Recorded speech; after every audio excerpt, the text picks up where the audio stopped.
has their own road to take. When you strive to be the best, nothing comes easily.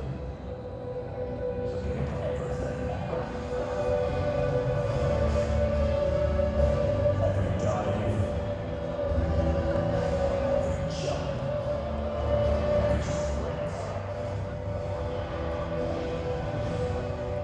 every stretch, every battle, every flip, every shot.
Hernandez, who had a breakthrough year as well.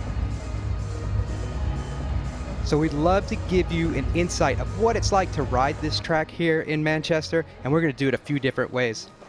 First, we'll give you that track animation just to show you the two different lines where the riders, elite men and the elite women, hit that track. You'll see that yellow arrow, that indicates the elite women. That red arrow indicates the elite men, and you see that big and burly jump.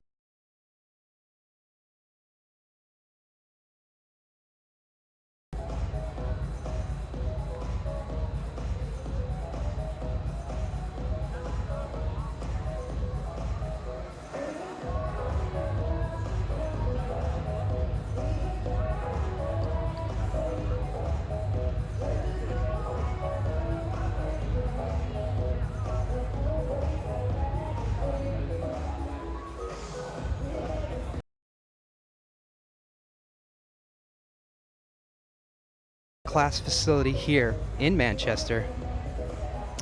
Get that point of view, what it's like to be one of the world's top riders in BMX. As you can see, safety pads are down because that is a big jump. And this is that big triple you see all the way into turn number 1. Caroline Buchanan wanted to get on the action too. She got out there and rode on the women's side, while Barry navigated through these huge jumps down turn number 2. And as we said, this third straightaway is where the technical skills need to come in to carry that speed. One little bobble will make or break someone's turn and whole run for the day. And we saw that happen a lot in yesterday's time trials. But as you see, Barry gets down the track smooth and silky here for his GoPro course preview.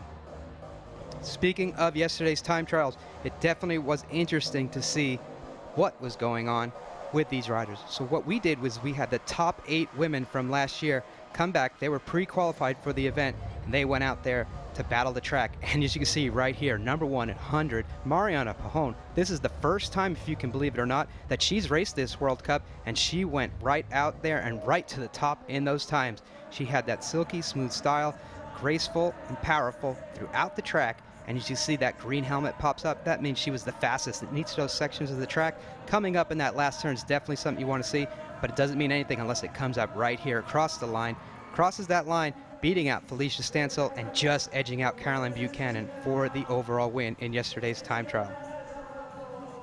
On the elite men's side of things, it's the 3rd year we've been here in Manchester, but it's the 3rd year in a row that this man has been unbeatable on the track so far when the time counted.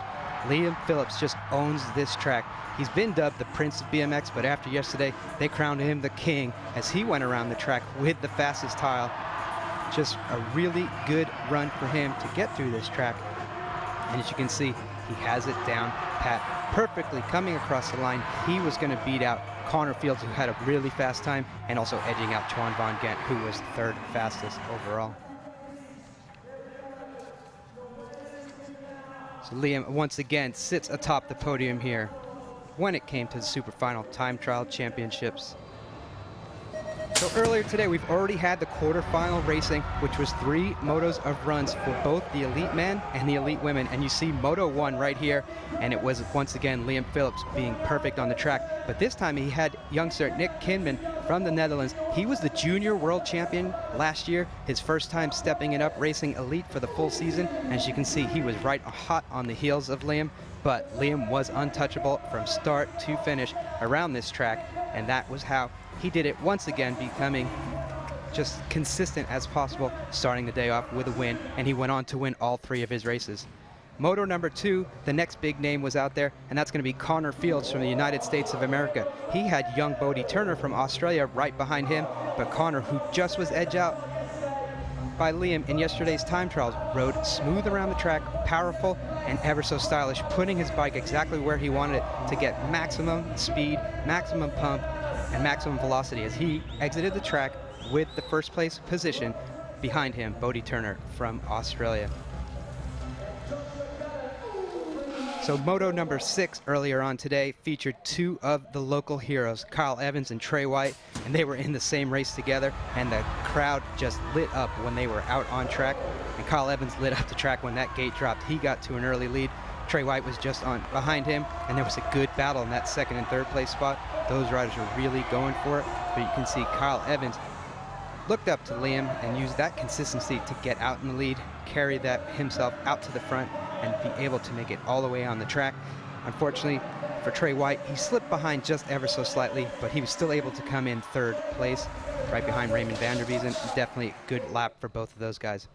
And then in Moto number 8, all eyes are on the world champion at every time, and Sam Willoughby never lets anyone down. He gets out to an early lead, and then Justin Posey from the United States of America gets behind him, follows Sam around the track, and tries to find the fastest line, but Sam is the one that owned that fastest line this time. You see that good battle back there, and you're going to see a lot of good battling in these turns, because that's a big place here for passing opportunities, but no one was going to be able to pass Sam Willoughby as he came through this track with a fast style and all the way to the finish line with the first place result. Things would shake up later in the rounds. Sam had a crash, but he came back strong as always, won that 3rd round, so he easily made it through. Then we move over to the elite women. Their first moto, again, big names in this one. Mariana Pajon, Elise Post, Stephanie Hernandez, and you see Mariana Pajon out in front. Elise tries to go for the swoop, and things don't always work out. Unfortunately for Elise, she goes down, and all that else went down was Mariana Pajon put the power to the pedals and made it all the way there on the track. Steffi Hernandez tucked behind her for that second place spot, and it was just another picture-perfect lap from Mariana, yesterday's super final time trial winner, taking the win in Moto number 1. Elise would go on to win, to be able to move throughout the motos later on today, and you will see her in today's semifinals for those elite women. Then we get to Moto number 2 for the elite women, and Caroline Buchanan has won the World Cup here the last 2 years, and right now she wants to keep that streak alive as well. Definitely looking strong throughout the track. Laura Smulders, Marilee Bentham right behind her, but Caroline Buchanan really strong around the track and just rode perfect neon blue and yellow throughout this lap. And you can see the different course that the elite women take, but fear not, it's just as difficult as that elite men's side, and these women love that track. So as they come down, she comes down that last straightaway, a little bit of a battle towards the line, but Caroline was able to get across the line with that win. So that brings you up to speed. Now we move on to the single elimination runs. So they're going to be those quarterfinals. They're going to be the quarterfinals for the elite men, and then we're going to have the semifinals for the elite women.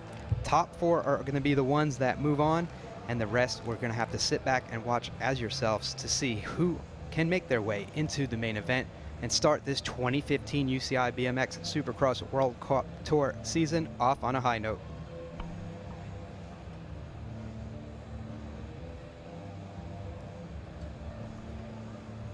So the indoor facility here in Manchester is just an amazement. On the other side of this building, there's a velodrome where some of the world's top track racers race, and then they come over here and it's all completely different, as the BMX Supercross track indoors really has brought the interest of BMX in the UK up to a whole new level. Liam Phillips winning the World Championships just a couple of years ago, and then last year becoming the overall World Cup champion. Definitely has piqued that interest as well, and we got to see some early on legacy racing throughout the week where these riders would go out, these youngsters ride the same track as the World Cup for the majority of it. They use the 5-meter hill for them, but they were out here to be able to see what it's like to ride with some of the world's fastest riders. Speaking of one of the world's fastest riders, we're lucky enough today to be joined by Barry Nobles. For any Barry Nobles fan, you're going to be sad to know that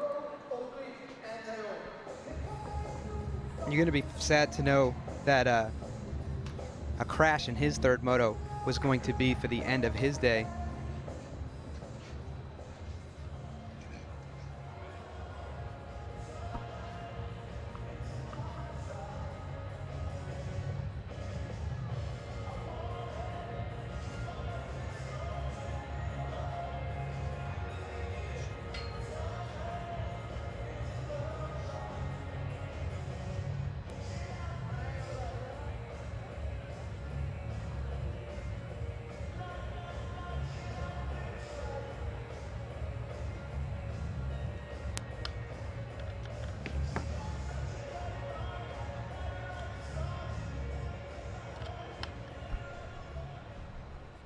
Right, here we are back in the VIP area again. We've got 2 more running victims to go through the half-minute winning scenario. So what we're going to do is we're going to put another subject, give them 30 seconds to name as many examples of that subject as possible, pull them up against the rider, and let's see what the score is, and we'll get them a prize sorted if they're a winner. So we've got Henry Shackles and a dad as well, so we'll let you 2 guys have a big this one. You've got 30 seconds to name as many capital cities of the world as possible, starting from now.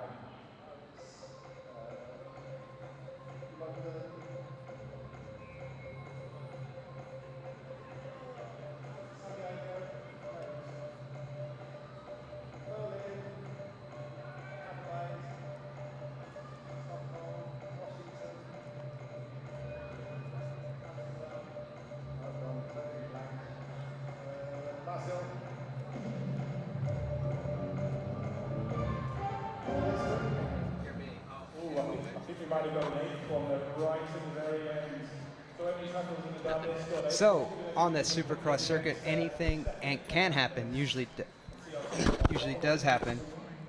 Barry, tell us about what happened out there on the track today in your third moto. Am I going now? Oh, there we go. Oh, well, excuse me.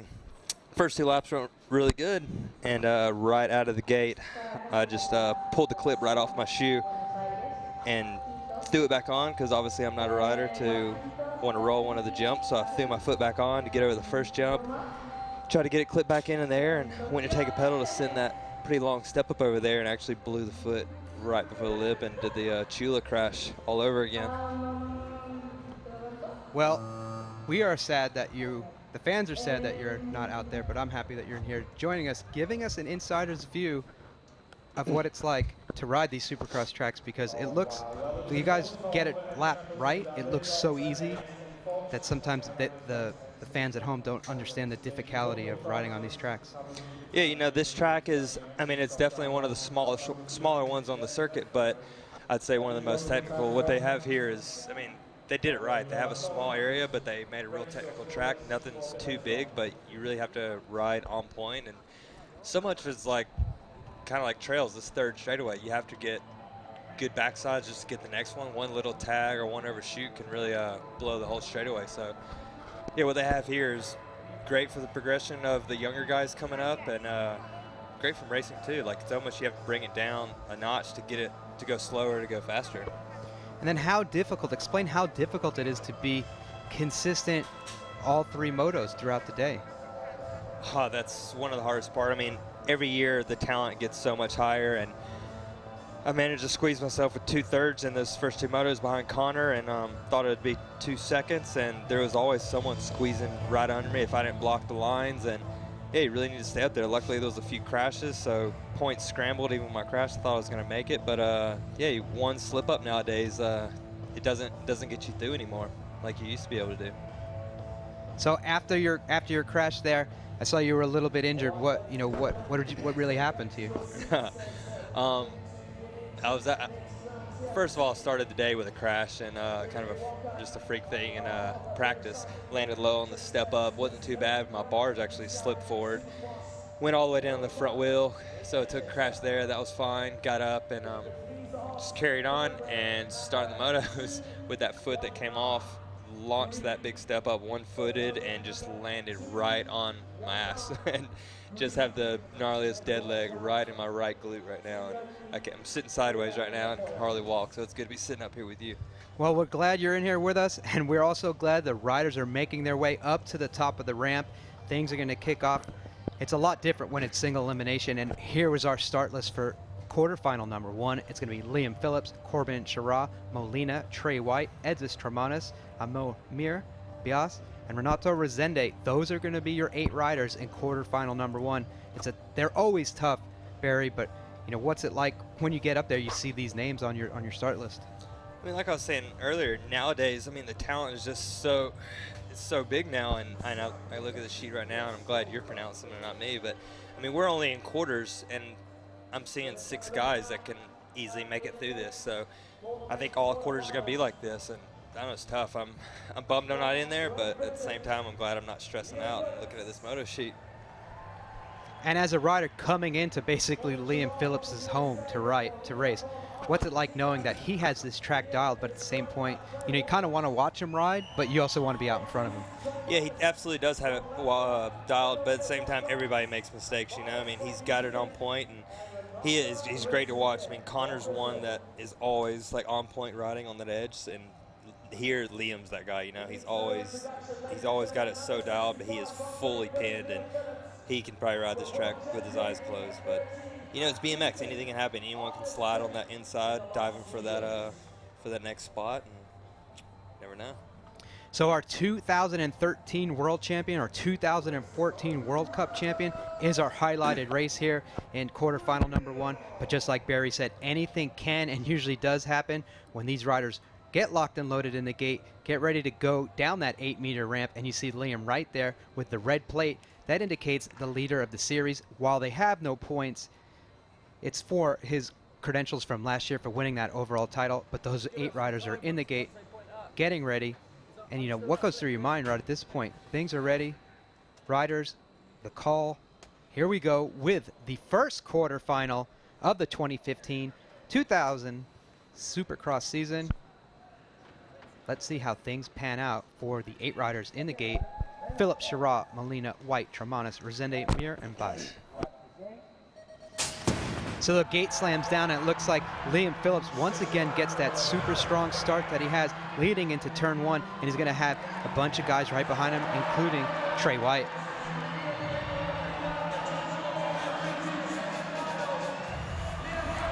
Yeah, he knows exactly what he's doing. Yeah, you can hear the crowd go crazy here as it's going to be Liam Phillips, Trey White, Edges Tremanis, and then that 4th place spot's going to be a real good battle. It looks like Resende tried to get it around Amir, but right now it looks like it's going to be Phillips, White, Tremanis, Mir. He edges out Resende, Molina, Baez, and Sherratt, who looks strong all day. Unfortunately, 8th place is what he's going to be able to do here. But Barry, talk us through the lap of Liam.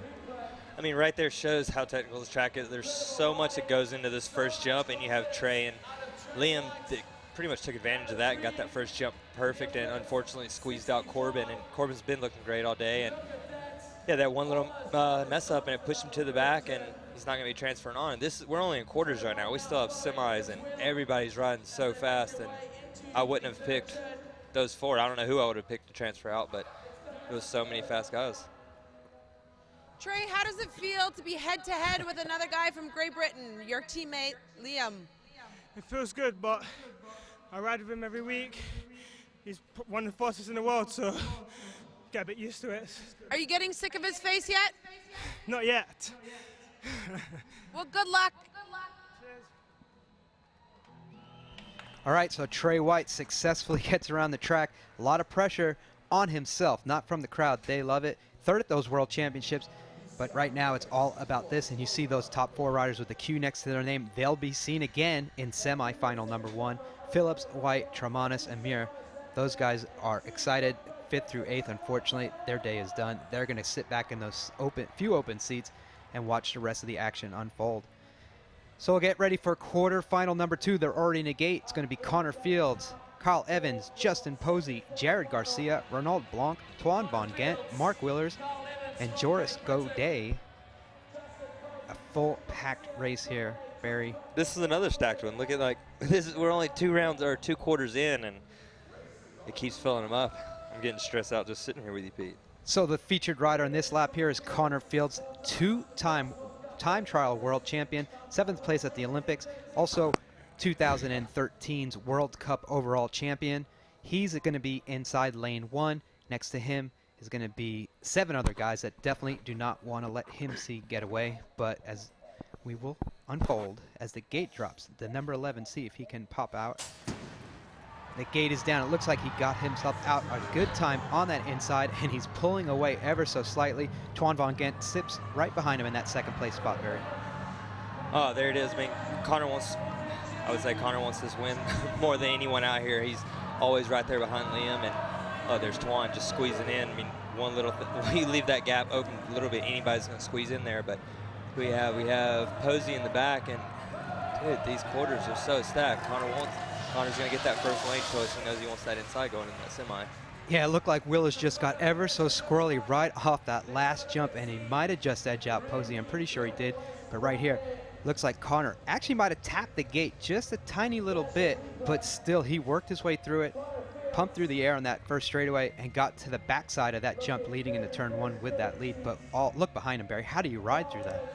I don't know, even Connor got out good and getting over on Kyle Evans. He's another local. He's such an up-and-comer, and he's getting out fast. So just getting out on that right there is a good sign. And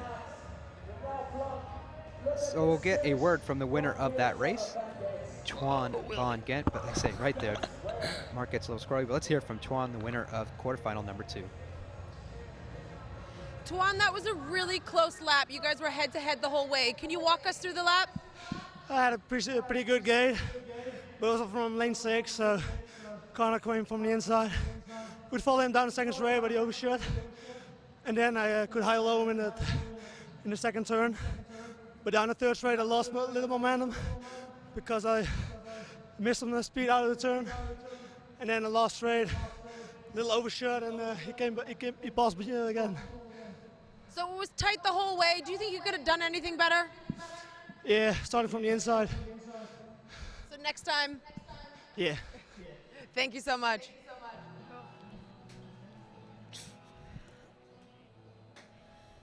All right, Twan Von Gent giving you the scoop of what it's like as we get ready for quarterfinal number 3. Here's your official results from quarterfinal number 2. Fields, Van Gent, Evans, and Willers does edge out Posey just at the line. Tried to give it away, but still able to make it happen. So we'll get ready for quarterfinal number 3. Again, fully stacked. That's how they usually are at these races. David Graff, Alfredo Campo, Sylvain Andre, Nick Long, Jelle van Gorkum, Riccardi, Raymond van der Biesen, and Maurice Strongbergs. Strongbergs had a crash in that third moto. He had won the first 2. He was able to advance through, but how is that going to affect you right before you get out on the track? Yeah, I mean, I actually missed that crash, but I saw him getting up. But Maris is, you never know he's going to pull out. He's always on top. But Maris can have the worst day, and he always pulls it out when he needs to, no matter what gate he's in. I mean, Olympics is a prime example. And I don't think him being on the outside, where's he at? Yeah, I don't think him being on the outside is going to make much of a difference. But another one, we have Nick, Whole Shot King. Campo's looking great. David Graff is looking good. Gets around the track good. Yeah, coming from lane 6, we'll see how Maris is able to do it, but he loves to be on the outside. But we'll see how things go as we get ready for the start of quarterfinal number 3.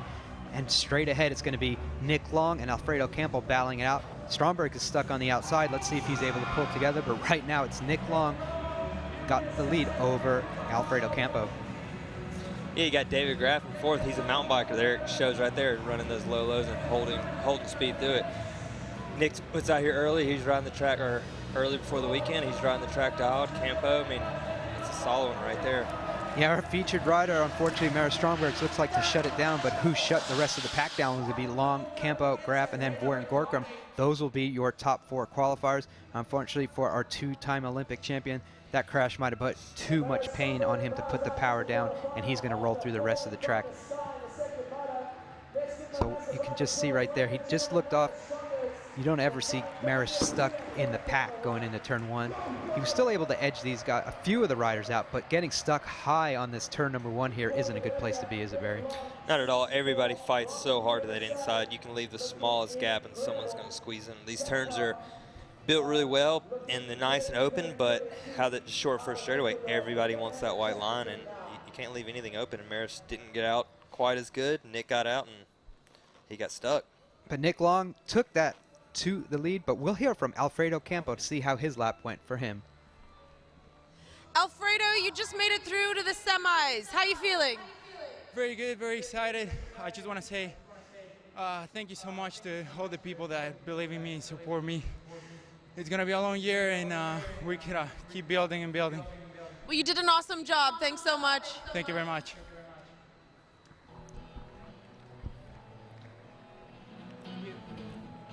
All right, we've got 1 quarterfinal left, and again, it's full of the stars of the Supercross series. And you can see the qualifiers there: Nick Long, Alfredo Campo, David Graff, and Jelle van Gorkum. Those will be the top 4 moving on. Last quarterfinal, again, Sam Willoughby, current world champion; Joris Dode, past world champion; Carlos Aquindo, Olympic medalist; Nick Kidman, junior world champion; Damien Gaudet, Martin Jaspers, and Anthony Dean. This one is going to be, again, just one of the toughest races. This could be a main event at any given race. Oh, absolutely. I mean, I know Sam had a crash earlier, right? Yeah, Sam had a crash. Sam had a crash. You have Dean in there. You have Bodie. He's such an up-and-comer. He's got a killer first straightaway. Anything can happen. Yeah, Sam Willoughby, our current world champion in both the time trial and the super final, had a big crash going into turn number 2 with the lead.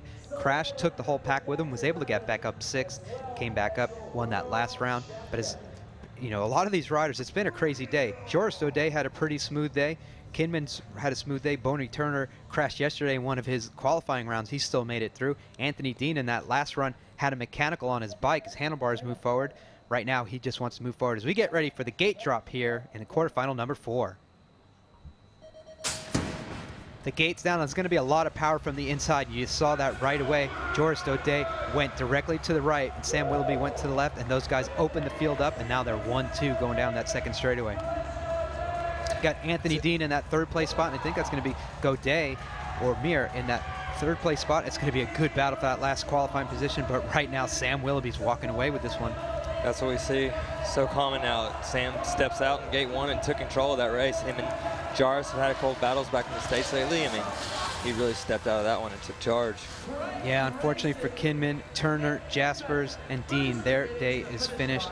But you saw right there, Willoughby finished off where he did from that third round. Look at the power coming from the inside of this Moto, Barry.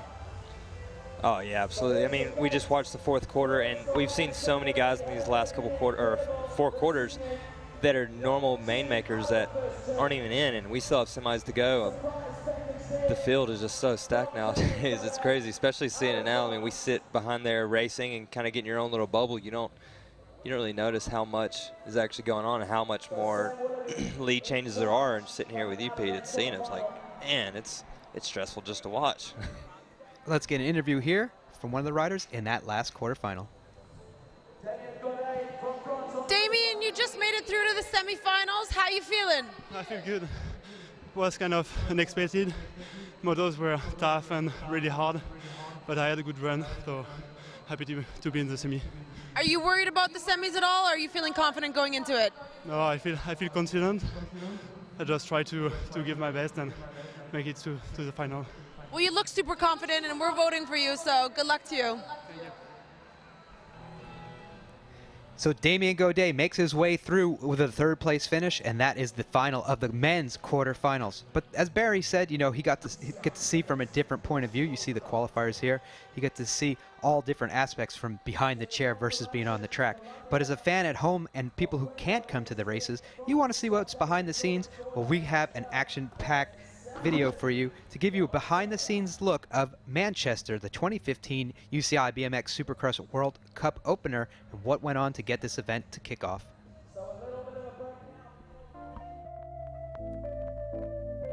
Hi, I'm Lauren Berlingeri, and we're here at the NCC at the BMX Supercross World Cup in Manchester. And I'm going to take you behind the scenes and show you all the action. Come with me. The NCC is not only home to the BMX arena, but we also have a velodrome track. This place is massive.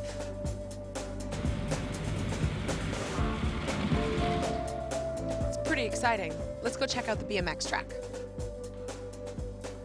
So we're here before all the action starts. There's going to be about 2,500 spectators later here. Let's go check out the stands.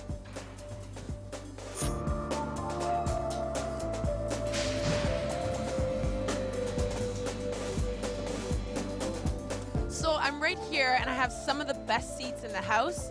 These stands are going to be filled with spectators later, and I have a perfect view of the start hill.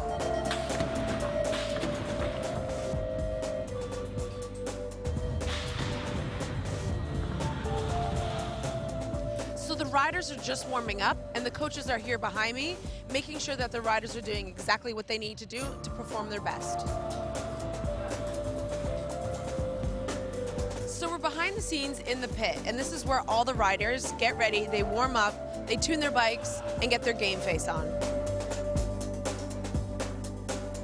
So we're in the pit right now. Could you just walk us through what's going on and how you guys are preparing for the races? Yeah, I've just come off the track from my practice session today, so the next group of the guys are up. But yeah, I'm about to go and grab some lunch with my coach and have a little chat about what's ahead today. But yeah, everyone's out here just doing their thing. People go about their day a little differently. So, but yeah, it's a good vibe, and it's always fun to be out in the pits. So the riders are just waiting to get to the top. I think they're feeling a little bit nervous, a little bit excited, but this is where it all begins. We're up here at the top of the start hill, and it's about an 8-meter drop. It looks much more intense from up here.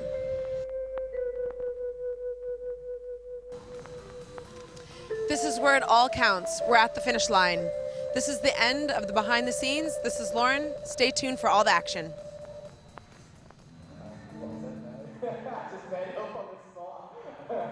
Welcome to the BMX.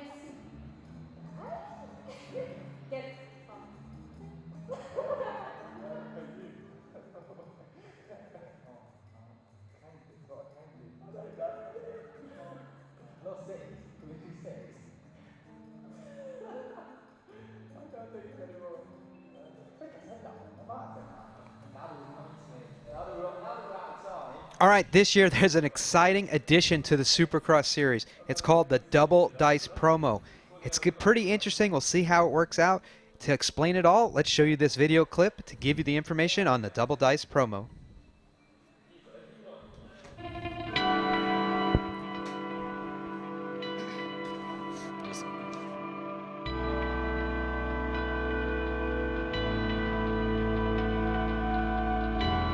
Back in gate 8 for the final. Lane 8, that's going to be Ariel Martin. Mara Stromberg goes into lane 8. He likes coming from the outside. Look for that jersey.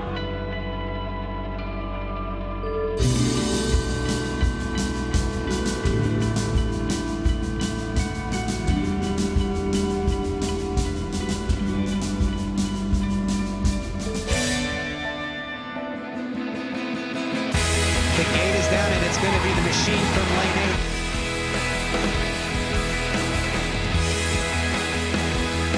But on the outside, it's going to be Ariel Martin.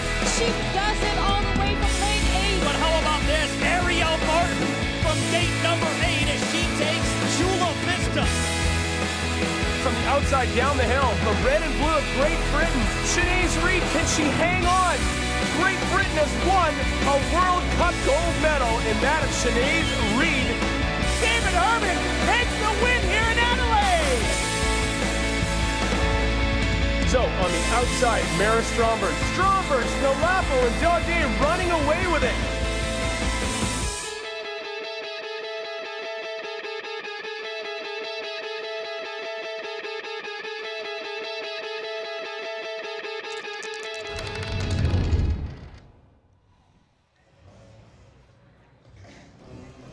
So double the money for a win from lane 8. Pretty interesting stuff. I mean, that brings it up to about 6,000 euros, I believe, as prize money. Pretty action-packed stuff going on here on the Supercross World Cup Tour in 2015. So now we're just getting ready for these elite women to make their way up for semifinals.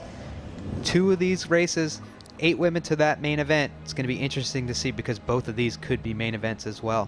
So Barry, when you're making your way up the back of that ramp, getting ready for a semifinal, what's going through your mind? Oh man, I mean, you got to go one race at a time. You can't be looking at the main event and wanting, oh, I really want this podium, and you just really have to stay relaxed. I don't like to get too hyped up. I like to be pretty calm behind the gate and just pretty much tell myself it's just another lap. You know, like I get on the gate with the fastest guys in the world all the time down in Chula Vista, so I get up there and just think like it's just another gate with some of the homies and have fun with it. How much fun can you really have though in a semifinal?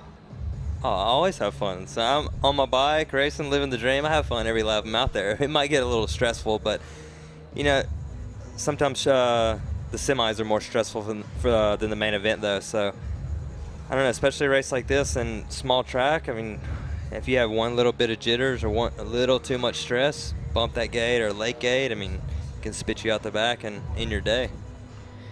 And then when you're going around, you know, you're in those races, you have 3 motos, they're consistent, you know the time between each one, and then you get a little bit of a break. What does that do to your mindset, or, you know, how does you adapt to that when you have this little bit of gap before you get up for your next race? You know, it's not too bad. I mean, sometimes when we race back home, we have hours and hours between every lap, and that's what's really tiring on the body. You get hyped up for one lap, and then you chill out. You got to get hyped up again, so your body's just up and down all day. This way, I mean, you got the first lap jitters with the first moto. You get that out of the way. You usually might get a little squirrely or make a mistake first lap. You got so much, just those jitters to start the day. Then you kind of get in the flow by second and third round, and then you make it out. You're relieved. You made it out of motos. You get relaxed for quarters, and you have a time to kind of recuperate. And I think it's perfect. I mean, if it was hours and hours, it'd be different. But about 45 minutes is a good time to relax, go over some footage, and get psyched up again for quarters. And it's another bang, bang, bang, knock them out, and done. So what goes through, like, as you're walking up that back of that ramp, what's going through your mind?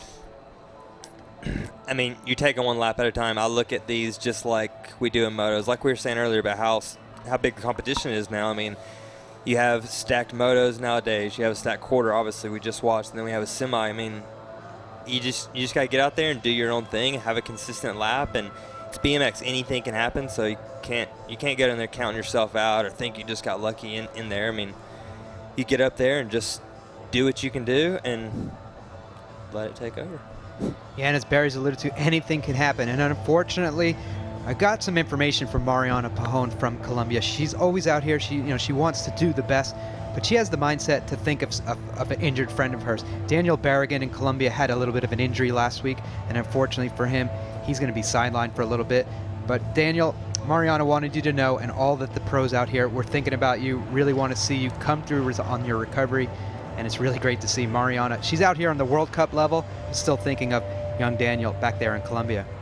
So as we get ready, speaking of Mariana, she's going to be in this first of the 2 semis, and this semi is stacked. Mariana Pajon, Brooke Crane, Elise Post, Simone Christensen, Bondarenko from Russia, Haytinen from France, Marilee Van Betham, and then Huisman from the Netherlands. A couple of new names on here, but still look at those top 4 names up there. I mean, those are staples on the circuit, Barry.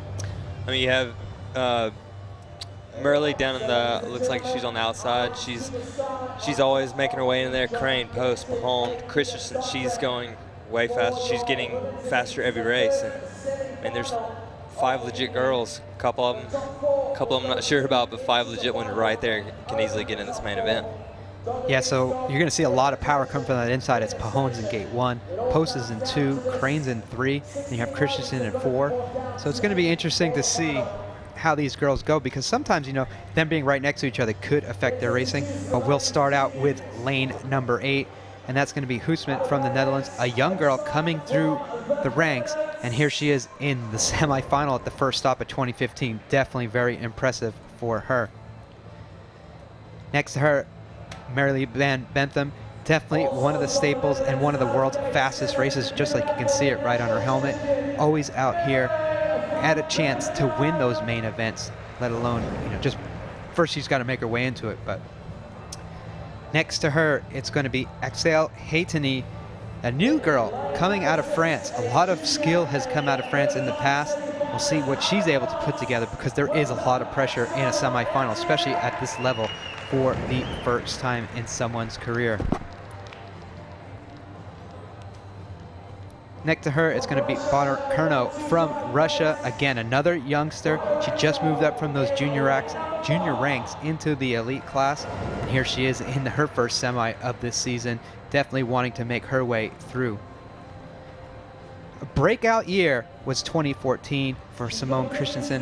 Definitely good. 4th place at those World Championships definitely was the highlight of her year. She made a few finals, and she's looking to start this season off with a final here in Manchester.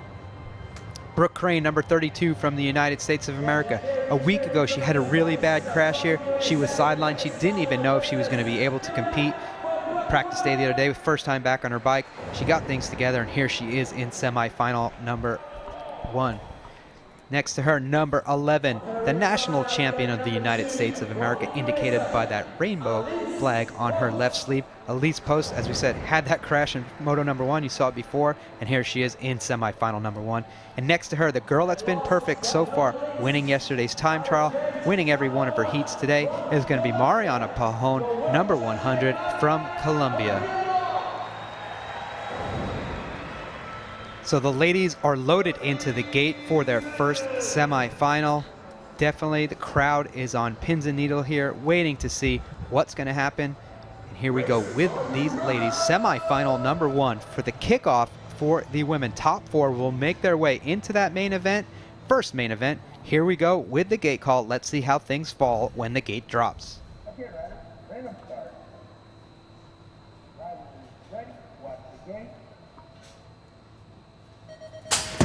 So that gate drops, and so does the power from Elise Post and Mariana Pajon. They both separate themselves from the field, and right now it's anybody's guess who's going to be 3rd and 4th, and it's going to definitely be a gaggle of girls going through turn number 1, Barry.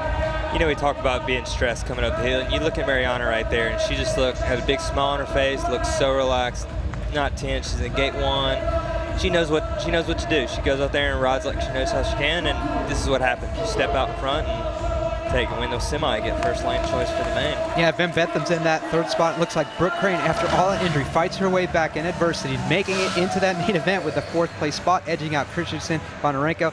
Henty, and Hussman. And your finalists for the elite women coming from the inside, it's going to be Pahone, Post, Van Betham, and Crane. Van Betham was in lane 7, so we'll see how things play out. She's definitely going to have an inside lane choice, but again, you saw that double dice promo. Any of those women that take lane 8, and actually anyone who takes lane 8, if they win the main event, get double the prize money. But right here, all they're thinking about is getting top 4 in this semifinal.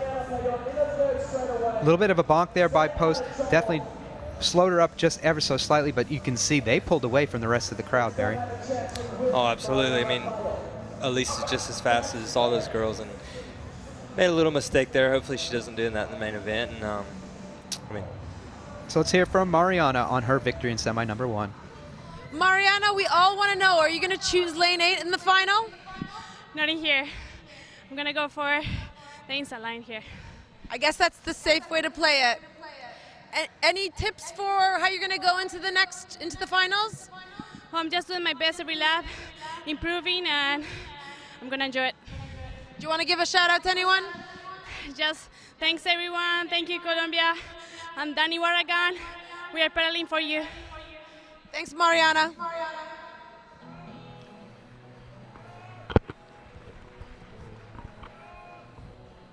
So winner of semifinal number 1, Mariana Pahone from Colombia. A perfect day going so far. Definitely those girls 2nd, 3rd, and 4th would love to ruin that in the main event, but right now they're excited. Elise Post, Marlene Van Bentham, and Brooke Crane, along with Mariana Pahone, make their way into the final. That's the first 4. The second 4 will come from this lineup in the gate right now for semifinal number 2, and there is your start list. Caroline Buchanan, Steffi Hernandez, Felicia Sansel, Amanda Carr, Danny George, Nicola Cernovosa, Laura Reynolds, and Charlotte Green, the lone British rider here in front of her hometown, but she is in a packed semifinal number 2, Barry. You have the hometown rider. You got Caroline in gate 1 that she always steps out hard. You have Lauren, another skillful rider. I mean, this is another semi for the girls that there's so many girls can get in. This is the technical track for their side as well. So, I mean, yeah. Yeah, so Charlotte Green, she's going to start from lane 8. And as Barry said, Lauren Reynolds is definitely one of those really fast girls out there. She had an injury last season. She worked her way back, and here she is, worked her way into the first semifinal of 2015.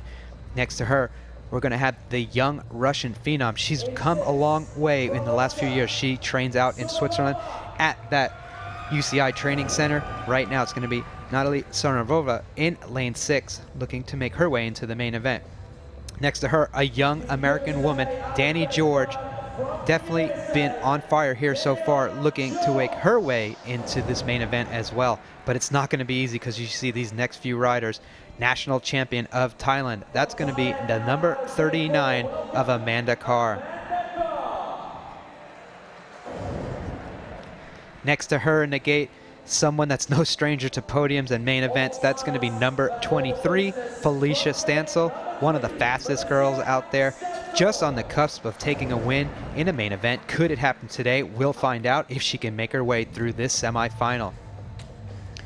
Next to her in the main event here last year on that podium, it's going to be Stephanie Hernandez from Venezuela. She's also another rider that's got up and moved and trained in the UCI World Cycling Center. But what can we say about this girl here in gate number 1? The 2014 UCI BMX World Cup champion in the Supercross class for the elite women, past world champion. She's done it all, but right now what she wants to do is make her way to that line for the top spot to make her way into the main event. Let's see how things go as these 8 ladies are lined up on the gate for semifinal number 2 here in Manchester, Great Britain, for the UCI Supercross opening round. Let's go with the gate call. Okay, riders, random start. Riders ready, watch the gate. There's definitely a lot of power peppered around this whole track, but right now it's going to come from the inside. It's going to be Stephanie Hernandez who gets out, edges out Caroline Buchanan. A little bit of a bonk there. She sits in second. Right now it's going to be Hernandez with the lead. Caroline Buchanan in second. Danny George in third. It looks like Felicia Stansel is going to battle her way through at 3rd and 4th, but it's going to be a good battle for that last spot, Barry. Stephanie has been definitely turning heads in the past couple races from seeing her just kind of whole shot Caroline like that was pretty crazy. And then you got Danny George squeezing in for the 3rd. I'm a fan of Danny, so seeing her get in the main event is good to see.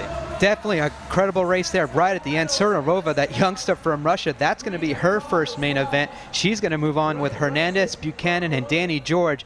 That was definitely a great race. But watch from the inside. It looks like Caroline didn't get the exact gate she wanted. Still powerful, but Steffi Hernandez, like you said, she definitely has been on fire as of late. And right here, she just got that perfect run down that first turn into the turn, coming out with the lead. And it's definitely half the battle right there just to get out to an early lead. Absolutely, these girls are stepping it up. So Caroline seemed to ball with that gate just a little bit, and Stephanie was on point, and she took control.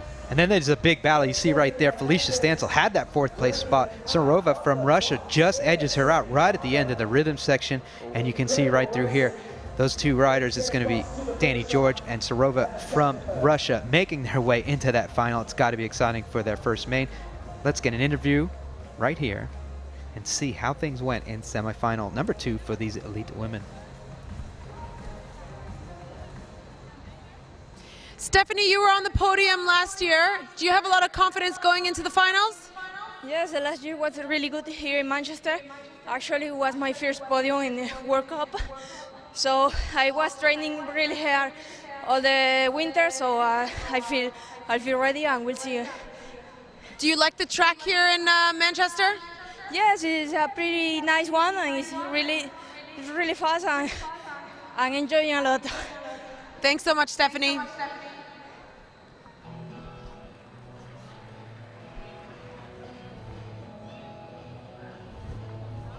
All right, we've got the elite women's main event set. You see the top 4, the official reserves, Hernandez, Buchanan, George, and Sorova. They are making their way into that main event. So that elite women's main event is set and ready to go. So now we have 2 more semifinals, Barry. We're going to go to those elite men's semis, and both of these could be main events anywhere. First one's Liam Phillips, Sam Willoughby, Chuan Von Gent, Edzis Tremanas, Alfredo Campo, Damien Godet, Mark Willers, and Yeli Van Gorkum. Definitely a tough semi to start the day out with, but for riders like Phillips, Willoughby, they've had good days going so far. It's about being consistent, carrying it all the way through into that main event. You got five of those guys in that semi that's won these races before, so there's a good mentally strong guys in there, but like Godet, anything can happen with this guy. He'll easily do a low in the turns. Yeah, so out of lane number 8 here for semifinal number 1, we'll have Damien Godet. Next to him in lane 7, 7, 7, 7. 7 goes along. We'll see if that plays out. It's going to be Mark Willers from New Zealand. In gate number 6, again, another guy who was battling for that overall World Cup title in the past, Jelle van Gorkum from the Netherlands. He's going to start from lane number 6. Next to him, one of the next guys to come through the circuit and impress a lot of guys, Edzis Tremanas from Latvia. He's going to start from lane number 5 here in Manchester. Lane number 4, a rider that's got a lot of power, a lot of skill. Can he put it all together today? From Ecuador, it's going to be Alfredo Campo coming from lane number 5. Gate number 3, from the Netherlands, again, another one of the guys top in this field. 3rd place in last night's super final time trial. It's going to be Chuan Von Gent. Now we get down to business. Lane number 2, your current world champion in both the time trial and racing aspects on the UCI BMX World Cup Tour, Sam Willoughby from Australia. But right now, no one has had the run that Liam Phillips has had. He's won every single race that he's done on this track for the last 2 seasons, including the main events. Can he keep that string along? He'll have to get into that main event to definitely do it. But here we go from gate number 1, number 65, Liam Phillips. So let's get ready with semifinal number 1 for the elite men here. First stop of the 2015 UCI BMX Supercross World Cup Tour in Manchester, England. Riders are loaded. We are waiting for the call from the starter. Here we go with semi number 1.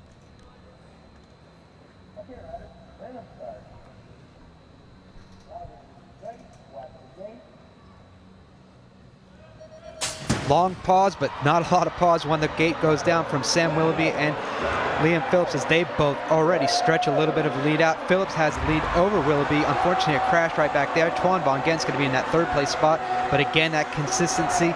Liam Phillips has the lead, and he's got the early push through for the main event, but let's see what happens with Sam on his heels. Liam, I think, definitely has that little extra bit of confidence. He's, I mean, being next to Sam and whole shot Sam is a big task right there, and he's coming in good, looking good for that main event. Yeah, you hear the crowd go crazy. Liam continues along his winning ways. Liam Phillips take that first place spot. Sam Willoughby with that second. Twan Von Gent with the third. And as we said, Edzis Tramanis, definitely one of those guys up and coming. He makes his way into that main event. Fortunately for Gaudet, Willers, Campo, and Van Gorkum, their day's done. But just look how they separated themselves right from the start into turn number one. And then look at that pack of riders right there. There's 5 guys. Unfortunately, Van Gorkum, that's not where you want to go. Who else saw that triple out by Sam on the going to the finish line? That's what I like to see. So with a great run there, Edzis Tramanis makes his way into that main event. So let's get some insight from that 4th place finisher. Edzis Tramanis moves on into today's main event. Let's get a word from him now. So it's so exciting. You're into the finals. We all want to know what your game plan is. Just have a good start and stay out of trouble. How do you think you did on the last lap? I got a little bit lucky. I hit the gate and I was last, and made a good move on the first turn, so all good. Well, you look awesome out there. Good luck to you.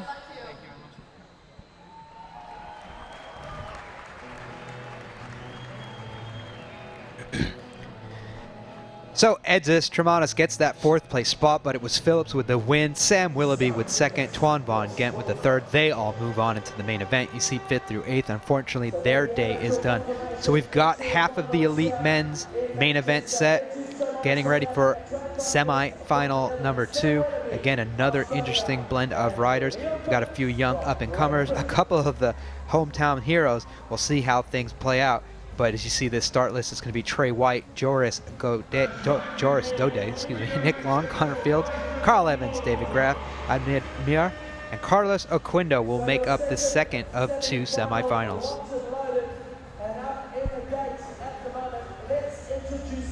So Trey White is definitely going to have his hands full here with these riders. Joris Dode has definitely been on fire all day, so we'll get ready to see. Well, you got Trey and Kyle Evans. I mean, both of them are local superstars over here. Hopefully, just like we were talking earlier, if they can just get up there and ride a lap like they do practice every day with Liam, then they'll be in that final. But we'll see who's got the better head game right now. We're semifinals. I'd say this is more mentals racing than physical. So we get these riders lined up for their semifinal. A lot of stress, a lot of impatience for some of these younger riders, but we'll see how things pan out. This guy definitely knows about how to overcome those stressful circumstances. Bronze medal at the Olympic Games, Carlos Oquindo in lane 8 from Colombia.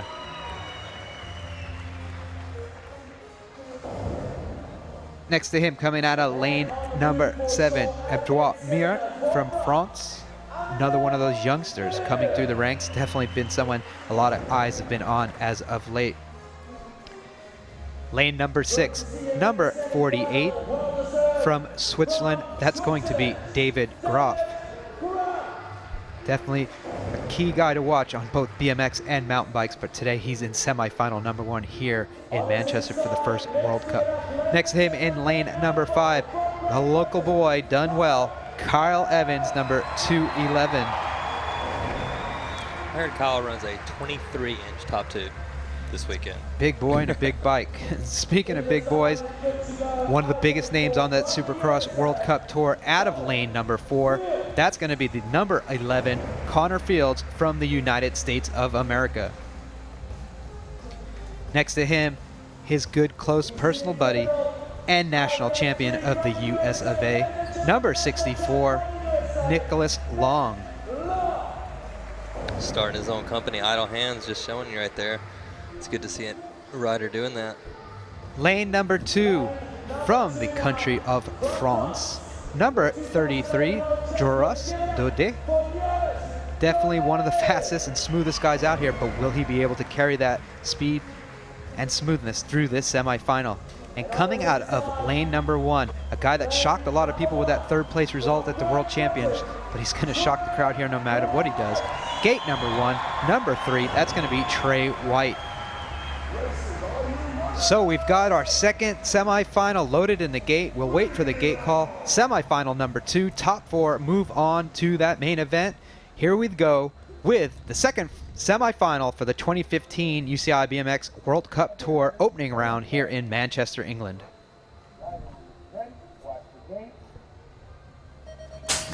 So the gate is down, and look at the power from the middle of the pack. It looks like it's going to be Joris Daudet, Nicholas Long, and Connor Fields are going to separate themselves, and Trey White's on that 4th place spot, but definitely going to get hairy because these guys are really bulked up already. Barry going through that last straightaway, and now it's going to be Connor Fields in that bubble spot. Nick with the hole shot. I mean, I expect Nick getting hole shots, but didn't expect to see it right now, to be honest. Seeing him win, he's going to be on the inside of that main event. It's really going to step it up. I think he'll give some heat to Liam. Yeah, definitely a big upset there in that 4th place spot. Mir from France edges his way in, gets a big pass in that last turn, but it's going to be exciting to see Nick Long, who started the weekend off in qualifying races with a crash, makes his way into the main event with a win. Joris Daudet in that 2nd place spot, Trey White in 3rd, and Amar Mir, he will be 4th place in that semi, making his way in the main event. But just look how bunched up things got right away from the start, Barry. Oh, I mean, just seeing Connor out, I mean, that just shows the depth of talent here. I mean, Connor's been honored all day. Nick has as well. I mean, I'm not sure what happened to Connor. If he had a bad gate, it looked like it was pretty on point. It just Nick had it that much better, and you see Connor had a little mistake right there, and yeah, the door got open and someone took it. It's a bummer to see Connor out, and we got one USA guy in there, and I think Nick can give Liam a good run for this. So you see Trey White wheelie his way across the line in that 3rd place spot. But let's get an interview with him, what it's like to make the main event here in Manchester at his home facility. Trey, that was definitely one of the most exciting heats of the night. You were looking back at the very end, it seemed like you didn't even know if you were in the top 4 or not. Did you know that you were in the top 4? I knew, but last year I got smashed in the last turn. Didn't want that to happen again. It seemed like anything could have happened, and almost anything did happen. It's BMX racing. Give it up for Trey White, guys! He's making it through to the final!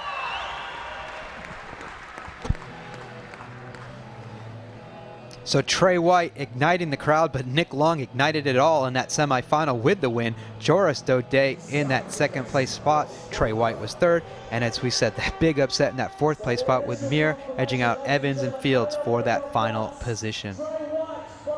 So that's it. We've got all of our riders for our main event. Just 2 races left. What 2 events those are going to be? So BMX always brings out the biggest stars, and we've seen them. We've got those finals filled up. Mariana Pajón, Elise Post, Verily Bentham, Brooke Crane Hernandez, Buchanan, George, and Sarova. That's your elite women's main. The men's main, definitely another barn burner with Phillips, Willoughby, Long, Bond, Ghent, Daudet, White, Tramanis, and Mir. Those are going to be the riders in that main event. We're going to have just a little bit of time here before we get ready. But you can see the ladies are making their way up to the top of that hill right now. This is time to all the BS to stop and get ready for that one shot at victory.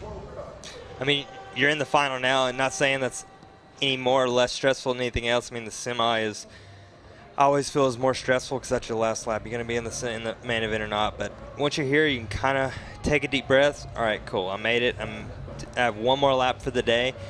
And now it's time to all that last little bit of gas you have and do exactly what you know how to do. You get out there and ride a clean lap, especially a track like this. Like Trey White just said, I mean, that's BMX, so anything can happen. Luckily, if you're on the inside, it's going to make it a little easier for you here. But, yeah, we'll see. We're going to say in the semi, we'll see who's mentally stronger. Just get out there and run a clean lap by themselves and not focus on everything else going on around.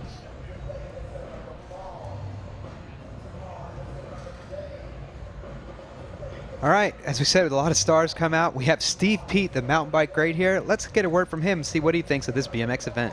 All right, so a big surprise for all of you in the stands today. Steve, Pete, incredible to have you here with your family today. And just really good to see you here in Manchester. Bicycle motocross, bro, unbelievable.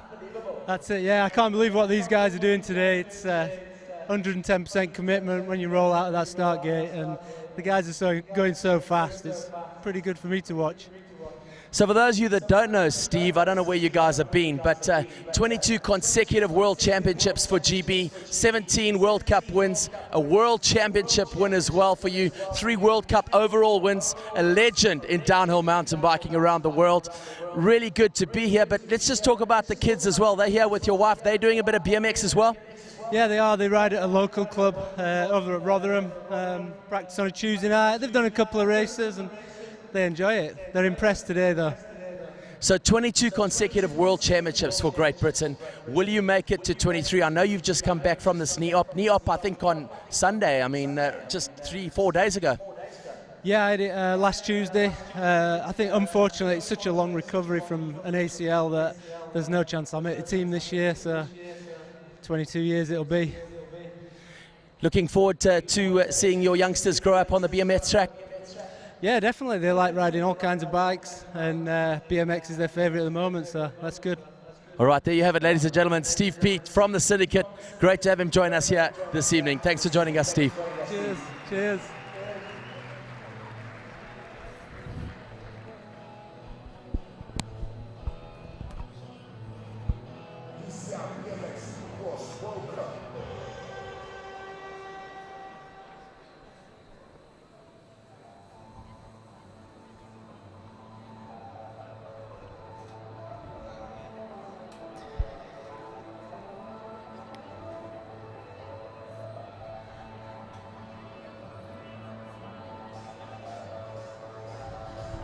All right, here we go with the first main event of the 2015 season. And again, it's added excitement because we have this double dice deal going on. Any rider that chooses lane 8, and if they're able to win, they get double the prize money. You see Mariana Pajón right there. She's making her way up.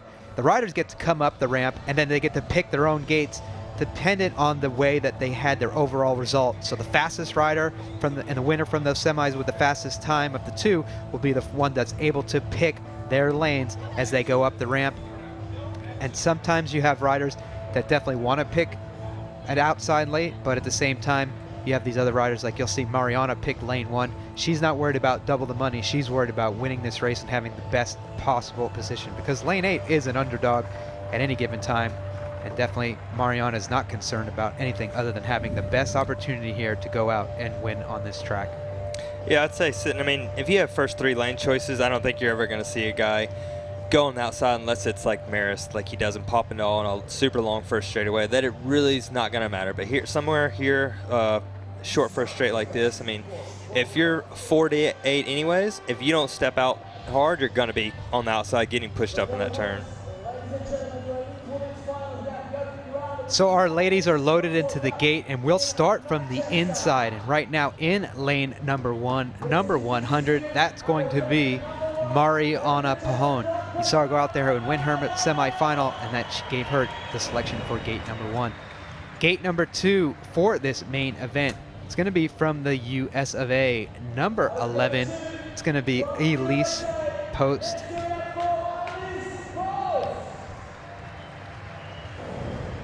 Next to her in lane number 3, Merle van Bentham, number 75 from the Netherlands. Lane number 4, definitely the one that had a fast lap in her semifinal. That's going to be the number 469 of Steffi Hernandez from Venezuela. Next to her in lane number 5, one of the other fastest women that we've seen out here all weekend, number 68. That's going to be Caroline Buchanan. Lane number 6, number 33. Excited to start the season off with a main event. It's going to be Danny George. Relax, having fun. Coming out of lane number 7, that young phenom from Russia, Surova, definitely excited to be in that main. And lane number 8, the double dice participant, That's going to be number 32, Brooke Crane from the US of A. If she's able to win this main event, Barry, from lane number 8, she's going to get double the prize money. But I think she's just going to be excited if she's able to win that race, and the money's just going to be an afterthought. But here we go with the kickoff of the 2015 season for these elite women. They are lined up in the gate. Who's going to take the early season lead, grab a victory from the start? We'll find out here in just a few seconds as we get ready for the elite women's main event from Manchester for the first stop of the Supercross World Cup Tour. Pressure is on. This is all for the glory. Here we go with the gate call for the elite women's main event. Ready, watch the gate. So the gate is down, and it looks like there's a lot of power coming from the middle. Hernandez, Buchanan, they're out in front, and Elise Post jumps out there. But right now, Caroline Buchanan's jumped to an early lead with Elise Post right behind her.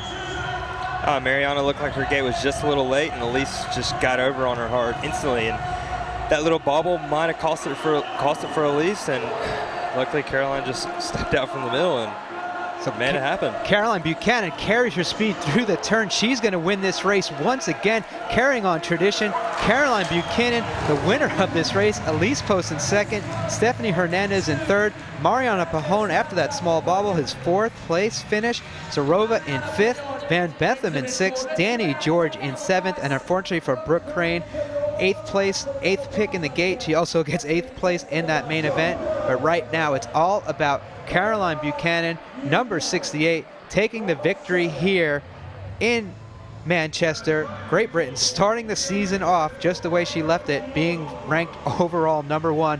But you can see right there, Mariana attacked that gate. It doesn't matter where Caroline starts from. She's such a strong rider. She's so skillful. And look at her, just made it her way over. And it was the only way that anyone was going to shut down Elise Post. Elise Post had a great jump into turn number 1, but Caroline Buchanan had that power, and she has that no back down style. Took her all the way to the white line, but all the way to the lead. And just look how smooth she is down straightaway number 2, Barry. Oh yeah, sorry Pete, I was actually distracted trying to tell Caro good job. But look at Brooke, I mean, she was in podium position. Anything could have happened there, and she had a chance. I'm not sure what happened to her for that podium, but that just shows she was in lane 8 and she was in podium position. That's first place is not that far away. Yeah, so Caroline's fighting Elise Post all the way to the line. Elise, coming back from that big crash and all the way back up onto the podium, definitely a recovery that's noted. But Caroline Buchanan just continually strong on the circuit, taking another win. Just incredible to see. A great performance once again from Caroline Buchanan. So here's our official results list. It's going to be Caroline Buchanan with that win, Elise Post with 2nd, Steffi Hernandez in 3rd, Mariana Pajon in 4th, Zarova in 5th, Van Bentham in 6th, George in 7th, and Crane in that 8th place stop. Let's get an interview with today's winner, Caroline Buchanan from Australia. So we're not surprised that you're here. You won last year, you win this year. Tell us how you're feeling. I feel really good. It's you feel like this caged tiger in the off season, and you just training, and it's so good to get back on the World Cup circuit and just hold it into the final and kind of unleash that mongrel. So that's basically what I did down the first straight, and I knew that obviously there was going to be a tight battle on the inside with the girls, and thought it maybe wasn't a bad decision to be out 5 anyway, and yeah, saw the little bit of carnage and jumped in the whole shot and just stoked to take the win and kick the series off. Well, it was definitely a very tight race, and are you surprised at all in who finished at what place? I mean, the girls are racing so tight now that there's a solid top 5 that anyone can win on the day, and it's a great challenge, and I'm just happy to be here and ride my bike, and can't thank my sponsors enough. DK Bicycles, Harley Davidson, Subaru, Sony, Box, who's sponsoring the event, just everyone that lets me live the dream and chase my goals. Do you have anything to say to your grandma? Yeah, she's in VIP. She's probably cheering. Love you, Nanny. We'll definitely enjoy it tonight and celebrate hard for yourself. Thank you.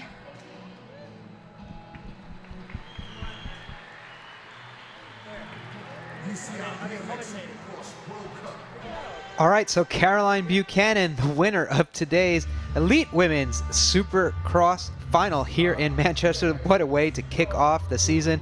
Barry had to run from the booth to go down. Barry and Caroline date. But here we go, we're straight into the Elite Men's main event. And this is the time we're going to get to see the riders as they pick their lanes and see what gate they're going to be in. Again, that lane 8 double dice promo works for all these riders. You see Liam Phillips walk his way up. He doesn't care about that. He's going to go straight into lane number 1. Second up to choose his gate, Sam Willoughby. Let's see what he does. Oh, lane 2, no big shocker there. If you got first 3 lane choices, 1, 2, or 3, I mean, I think everybody's going to stay on the inside. I mean, the race is still important leading in the Olympics, but if you're 5 or 8, you might as well go out there and just take the gamble. Yeah, so Nick Long makes his way into gate number 3. Twan Von Gent, he's going to go into lane number 4. We'll see up next is going to be Joris Daudet. And he had a really good race earlier in the day from lane number 8, but he says, I'm going to stick with the inside as far as I can. Lane number 5. Joris is someone that could have stepped out from 8 too, and he's got a killer first straight on him. He could have done it. We'll see Trey White. He goes into lane number 6. So we've got 2 riders left that could choose lane 8. Tramanis, could he go in the tradition of Latvia and go for 8? Nope. Goes to lane number 7. And so the French rider Mir, he will be coming from lane number 8. So again, if he is able to get around this main event and win it, double the prize money. So interesting to see how things play out. But right now, these guys are just thinking about winning a World Cup championship. And this is where it starts here, all in Manchester. Stop number 1 of the tour. Exciting times, Barry. We got this main event getting ready to go. And right there, that guy's been unbeatable. Can he continue it on? We will see. Number 65, coming from gate number 1. Unbeatable so far today, all of last year, and he only lost 1 lap in all the qualifying rounds in 2013 at the opening round here. It's going to be Liam Phillips coming from the inside. Next to him, lane number 2.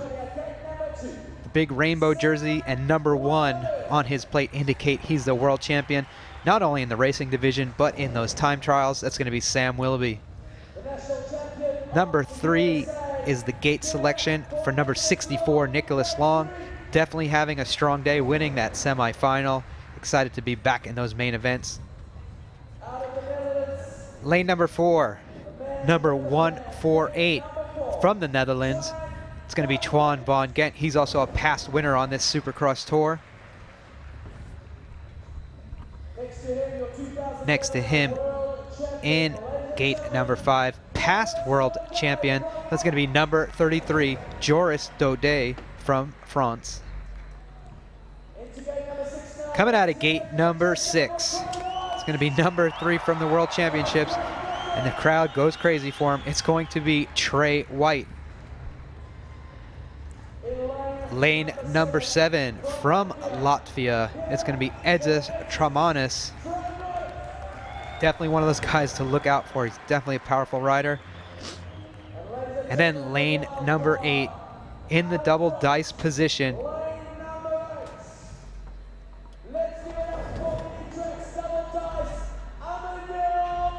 So Mir is going to be starting from lane 8. He surprised a lot of people, making his way into those in the main event at those World Championships. Can he surprise everybody today with a win from lane number 8? I'm not sure, but we're about to see things unfold for the Elite Men's main event here. The kickoff to the 2015 season. Who is going to take the early victory at stop number 1 of the 2015 Supercross World Cup Tour? Here we go with the gate call for the Elite Men's main event. Let's see how things unfold right here. Here we go with the gate. 5 hole shot kings right here, 1 to 5. Ready? Watch the gate. The gate is down. It looks like Phillips and Willoughby are going to have an all-out drag race. Nick Long's up there as well, but looks like it's old business for Liam Phillips as he gets out to a quick lead. Sam Willoughby in second. Right now, Nick Long's in third, and it's going to be a good battle in that fourth place spot. Looks like Trey White. Nick Long bumps a little bit. Looks like, oh, Willoughby goes down. Anything could happen, and it did, but what isn't going to change is going to be the winner of this race. It looks like it's going to be Phillips out there in the first. Second place could be Mir from France. The guy who was in lane 8 comes across that line in second. Third place will go to Nick Long. Fourth place for Edzis Tremanes. Fifth place will be Daudet. But again, just pure perfection throughout the day for Liam Phillips. 3 years in a row. That's pretty wild. So there is your winner of the elite men's class, once again undefeated for the day, number 65, Liam Phillips, edging out Mir. You know, Willoughby goes down, takes a bunch of guys with him, but all out front by himself at that point was Liam Phillips. I mean, I know Sam was trying as hard as he can to get around those guys, but right now he's just worried about that championship. But just watch from the start, Barry, and talk us through this lap. I mean, Liam's got that. He's got a strong head here. His gate was on point. I don't think he could have been any closer to that gate on that first pedal. I mean, look at that. To step away on Sam like that is a pretty big feat right there. I mean, he definitely took charge and showed this is his home turf. And I don't know what happened to Sam right here, but, I mean, they all had a good lap. Nick got a little jello leg, but looked like he made it work. Let's see, Sam. Looks like he maybe hit a pedal. Oh, no. I don't know, it looked like he just had a little wheel skip. Yeah, these turns are a pretty technical part of this track too. We've seen a lot of crashes. Nick Long crashed in that second turn there as well, but it was all about Liam Phillips as he broke away from the pack, and then anything could and can happen. And Mir, who was starting in gate 8, he's going to come back and get that second place finish, and then Nick Long's going to be able to make his way back up, get to the podium, and he's going to have that third place with Tremanes and then Daudet in that 5th place spot. But you see these guys down that first straightaway. You see Twan Van Gent and Joris Daudet getting in a little trouble there. But out front, those guys, you know, right there, it's pretty packed between the 3rd, 4th, and 5th place spot. And as Barry noted, just a little bit of a bobble here by Nick is what made Trey White bump into him. It took him out.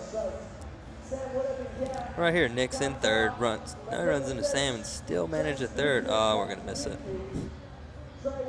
So let's get an interview with today's winner, Liam Phillips. Perfection in Manchester. Liam, you remain undefeated. This is the 3rd year in a row that you're taking home first. How do you feel? I'm really sorry, but I can't even talk. I just can't believe it. I mean, the pressure every year just seems to get more and more, and I'm still, just to be able to get up and deliver is the best feeling in the world. Well, we're not surprised at all. What are you going to do tonight to celebrate? I just get back to training and get ready for Papendal. Oh, come on, you got to celebrate tonight. No training. Nah, unfortunately not. I mean, this is a race that obviously I always look to do well at, but I've got some targets to try and achieve this year, and I'm yet to win a big outdoor Supercross race, and that's something that I really want to achieve. So Papendal is one of those opportunities where I'd love to go out and ride well and see what happens. Well, we love the determination. Guys, give it up for Liam Phillips!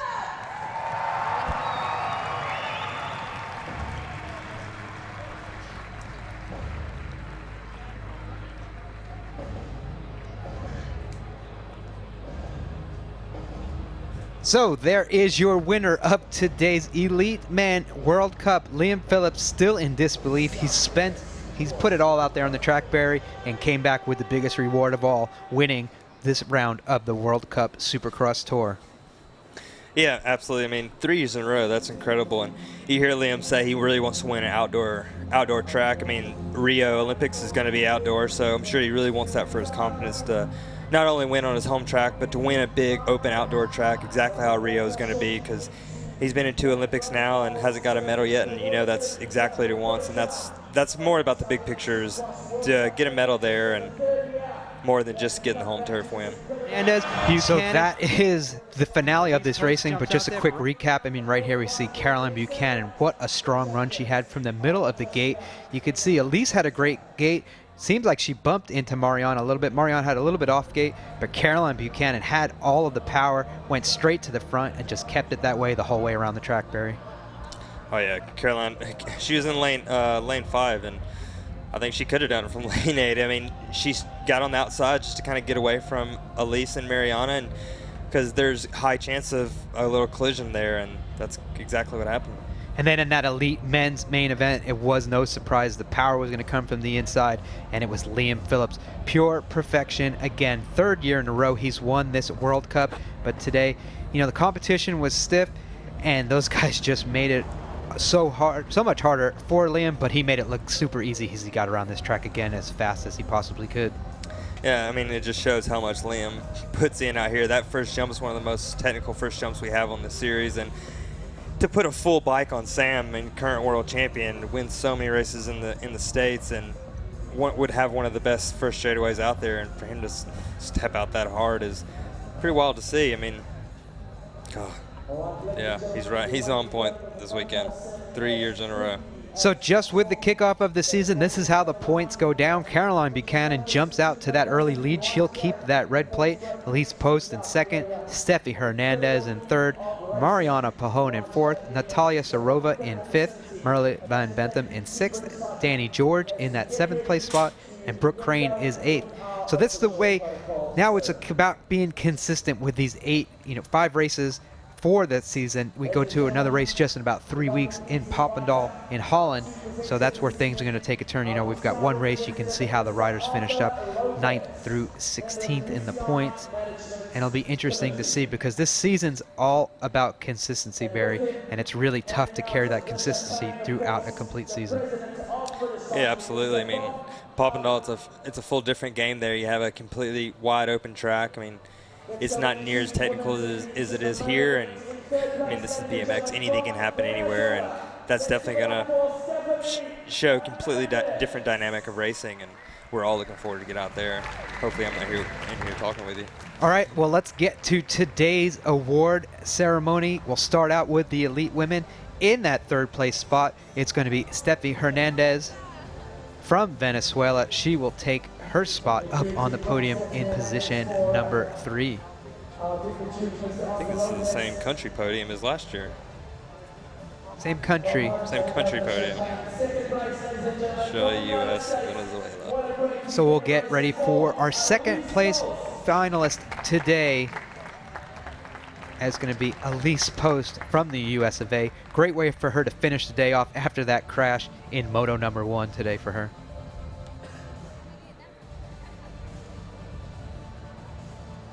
And definitely a better way to finish this race than she did last year. She actually rolled away from here in a wheelchair, an injury. And this year she's going to walk away with that trophy for that 2nd place spot. But today and every time we get to these World Cup tours, it's all about the champion. And right there, our 2014 champion continued her winning ways here at stop number 1 in 2015 on this World Cup tour. From Australia, Caroline Buchanan takes the win today here for the elite women. It's awesome to see. Caroline just did it 2 years in a row, putting her DK on top of that podium again. And oh, it's incredible. I have to train with this girl all the time, and she's she pushes me more than I push her, and it's awesome to see her on top. I'm up here speaking with you, loving it, and I'm glad she was able to do that for us and stand on top of that box once again. So there you have your elite women's podium for the day. It's going to be Caroline Buchanan with the win, Elise Post in 2nd, and Steffi Hernandez in that 3rd place spot. A little bit of a victorious celebration for the podium makers here, and what a way to cap off the day. Interesting racing going on from all 3 of these women, and great results for each and every one of them. That was a good race to watch too. I mean, so much girl racing, just his single file, and you had the Elise riding strong, tried to get over on Mariana, and they bumped a little bit and just gave enough room to for Caroline from the outside to push out, and she pretty much had a track to herself from lane 5 and got out, and Elise just jumped that step up a little high, and that's what cost her. It's these little 1%ers nowadays. I mean, guys and the girls, the field's getting so big. You have Stephanie coming up, and it's no joke no more. So that was your Elite Women's podium presentation for the stop here in Manchester for that Supercross. And now we will get ready for the men's award ceremony for today's top 3 finalists in that 3rd place spot from the US of A. That'll be Nick Long, number 64. So again, Nick had a horrible race here last year. Went to crash, started the day off with a crash as well, but then he makes his way back up onto the podium. Definitely a great way to fight that adversity and come back from such a bad start of the day.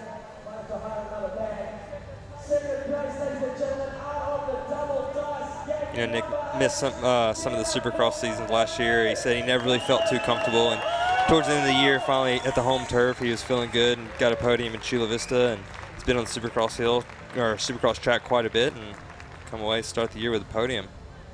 So in that 2nd place spot from France, it's Abdul Mir.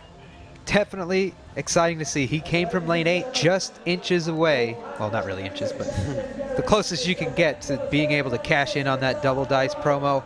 But no one was going to be able to beat this man. He was determined to keep the streak alive, and he did so with the victory today.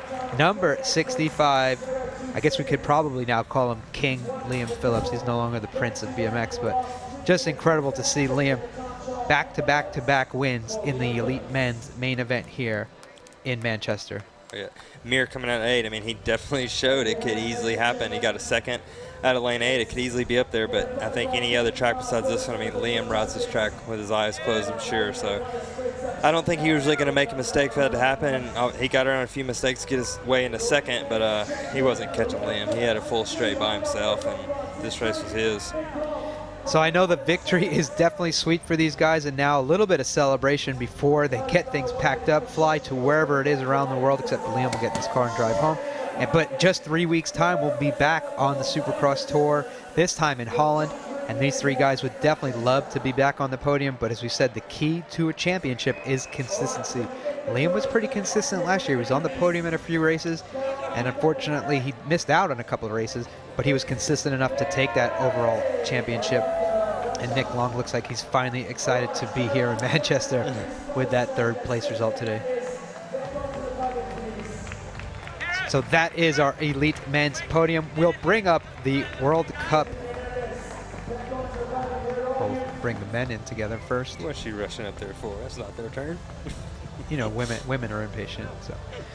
So there is your Elite Men's podium.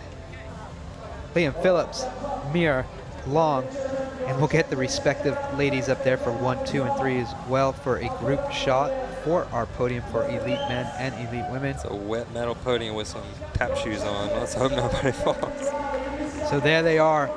Top 3 in Elite Men, top 3 in Elite Women for stop number 1 of the Supercross World Cup Tour. Great day of racing, a lot of excitement, few surprises, but again, those 2 champions from last year, they made their way right back up to that top spot. Who can knock them off of that, Barry? I don't know. Like Liam said, he really wants to get a result at outdoor tracks, and I know that's going to be because he wants that confidence leading into Rio on an outdoor track. And we'll see how that prep goes leading into Papendal. I mean, he trains on this track, and I know he can put it together whenever he needs to. And even with the double dice, Mir just showed that this is the first time, and he got lane 8 and he got 2nd. So Papendal is a big open track, and the first straight's always important, but it's not going to be as important there. So you never know. Anything can happen here. And then Nick, Sam Willoughby crashed in 2nd. Nick runs right into him while he's in 3rd and still gets 3rd. So it's BMX. Anything happens in the sport. We even get Nana Buchanan up on the podium. Oh, she's got her little disposable camera still taking photos. Straight to Twitter. She loves it. She's a super fan. So that wraps it up here from the Supercross World Cup Tour. As you see the podium, Liam Phillips is the winner of the Elite Men. Caroline Buchanan from the elite women. And we said this is stop 1 of number 5. We'll get back into racing in just a few weeks' time. Outdoors, Papandal, windy, wet conditions are usually what we're met with, but the best riders in BMX usually seem to handle it each and every time we go there. Barry, I know you love to race in wet and windy conditions on a Supercross track. Yeah, I don't mind it, but I mean, by the time finals come around, all 8 guys have to ride in the same conditions, so it's just who's going to stand above the rest and make it happen on the day.